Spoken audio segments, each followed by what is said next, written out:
الحمد لله وكفى وسلام على عباده الذين اصطفى أما بعد. قال الله تبارك وتعالى في القرآن الكريم: فأعوذ بالله من الشيطان الرجيم. بسم الله الرحمن الرحيم. ومن أظلم ممن منع مساجد الله أن يذكر فيها اسمه وسعى في خرابها.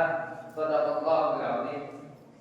لائق عزت احترام بزرگوں اور دوستوں، عصر حاضر اور اس کے تقاضے ایک ایسا ہماگیر عنوان ہے جس کے تحت ایک دن کی کہانی، ایک ہفتے کی داستان، ایک سال کا افسانہ اور ایک صدی کا نشر و فراز ہر ایک اس میں سما جاتا ہے۔ اگر دیکھا جائے تو اس کے دل میں اس کو فجور کی باتیں سرسر بھی ہے، تعصب پرستی کے تیز جھوکے بھی ہیں، ہماری نکبت و پستی کا راز بھی ہے، تو اطاعت دین کا سوائے دل گداز بھی ہے، ظلم و بربریت کی سرکش موجیں بھی ہیں، جمہوریت کی دھجیاں اڑانے کے رخ پر واقعات بھی ہیں۔ تو اس لیے آئیے میں آپ کو گزشتہ 6 دسمبر 1952 میں بروز اقبال کی فرقہ پرستی کا آئینہ دکھلاتا چلوں، بابر کی نشانی، عدل و مساوات کی کہانی، قومی یکجہتی بارگاہ سلطانی، مولد ملائکہ نورانی، بابری مسجد کی شہادت کسی ایک عبادت گاہ کی شہادت نہیں بلکہ پوری ملت کی شہادت ہے، کسی ایک شعار کی بربادی نہیں بلکہ شعار اسلام کی بربادی ہے، اس کے مسمار کرنے میں کسی ایک پارٹی کا ہاتھ نہیں بلکہ بی جے پی، بجرنگ دل، شیو سینا، وشو ہندو پریشد کے ساتھ ساتھ مرکزی حکومت کی برابر کی شریک رہی اور سارے اسلام دشمن عناصر کی سیاست کار فرما تھی۔ گویا کہ حکومت ہند نے مسلمانوں کے دلوں پر خنجر چلا دیا اور دنیا کو یہ کہنے پر مجبور کر دیا: منصف کی آستی میں ہے خنجر چھپا ہوا، منصف کی آستی میں ہے خنجر چھپا ہوا، انصاف کرنے والا ہی قاتل ہے آج تک۔ اے ملت اسلامیہ کے درد رکھنے والوں، مجھے کہنے کی کھلی چھوٹ دو کہ حکومت کی باغ دور و لگام جس کے ہاتھ میں ہے، جو پارٹی جمہوریت کی دعوے دار ہے، جو تنظیم یکجہتی کا نعرہ لگا رہی ہے، در حقیقت بابری مسجد کی شہادت اسی پارٹی کی کارستانی ہے۔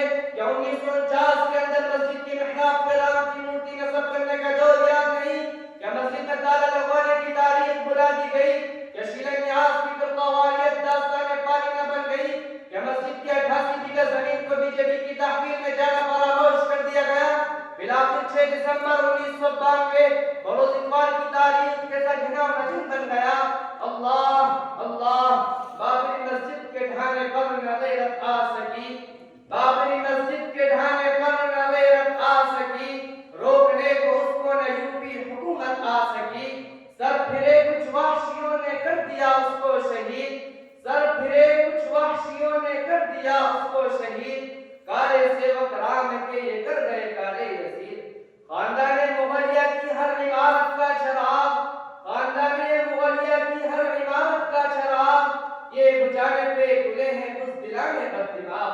غم کا صحرا بن گیا ہے آج ہر باغ نشاط، غم کا صحرا بن گیا ہے آج ہر باغ نشاط، خار و خس میں مل گئی ہر گلے تر کی بساط۔ اے ملت اسلامیہ کے غیور نوجوانوں، 1947 کی آزادی کو ہم نے اتنا سراہا گویا کہ نعمت اس میں ہاتھ لگ گئی۔ ہم نے اس 45 سال تک ایک ایسا راہ کھالا تھا جسے اس سے بہتر کوئی سوغات نہیں، لیکن حقیقت میں وہ آزادی ہمارے لیے ایک جدید غلامی کا پیغام تھی، نئے نئے سیاستدانوں کی آمد ہمارے لیے مظلومیت کا پیش خیمہ تھی، پارلیمنٹ کے لیے نیا راجل ہماری بے بسی کی بولتی تصویر تھے۔ یہ محض الفاظ کے بے جوخم نہیں، یہ محض تعبیراتی انداز نہیں، بلکہ حقیقت ہے کہ 464 سال قدیم بابری مسجد کی سب سے پہلی مخالف تحریک 1825 میں رگھوبیر داس نامی ہندو نے چلائی تھی۔ 1949 تک ہمارا مسجد کا خیال خام تک نہ آیا، لیکن آزادی کا منحوس واقعہ کہوں یا حکومت کی دوغلی پالیسی کا نام دوں یا اپنے ہی بدعملی کا نتیجہ کہوں یا مشیت عزتی سے تعبیر کروں، بہرحال یہ کہنا پڑا کہ فرقہ پرستوں نے ہمارے اوپر ایک ایسی کالی ضرب لگائی کہ اس سے نکلنے والا خون کا فوارہ پوری ملت کو داغدار کر رہا ہے۔ اتنے بڑی بس نہیں، ذرا اور آگے بڑھیے، ہماری مسجدیں بھی شہید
سہولیت کر رہے ہیں۔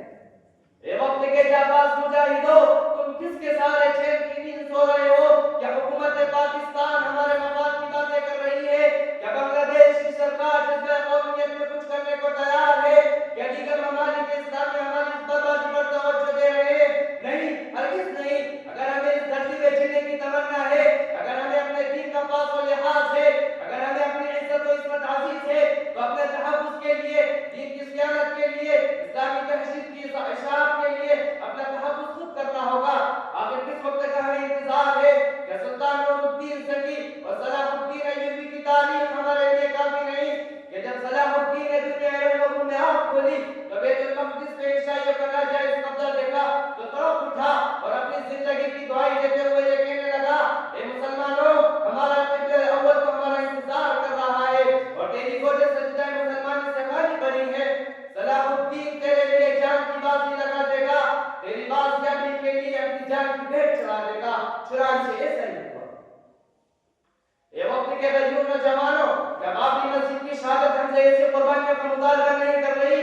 کیا بابری مسجد پہ شہید ہونے والی لوگ کو ہم کیا جواب دیں گے اور کیسے سامنا کریں گے ہم ان کے خون کے قطرات کا؟ کیونکہ صبر تحمل کا دور ختم ہو چکا، مظلومیت کا دامن تنگ سے تنگ ہو گیا، ظلم و جہاد کی انتہا کو پہنچ گئی۔ اب تو چاہیے کہ ہم اپنے اندر جذبہ جہاد پیدا کریں، حیدر کرار کی تلوار لائیں، محمد بن قاسم کی آہنی عزم و استقلال کے ساتھ نکل جائیں اور موسیٰ بن حسان کی بازو سے الاسلام یعلو ولا یعلا کا پرچم لہرا دے اور وقت کے تیز دھارے کا رخ موڑ دے۔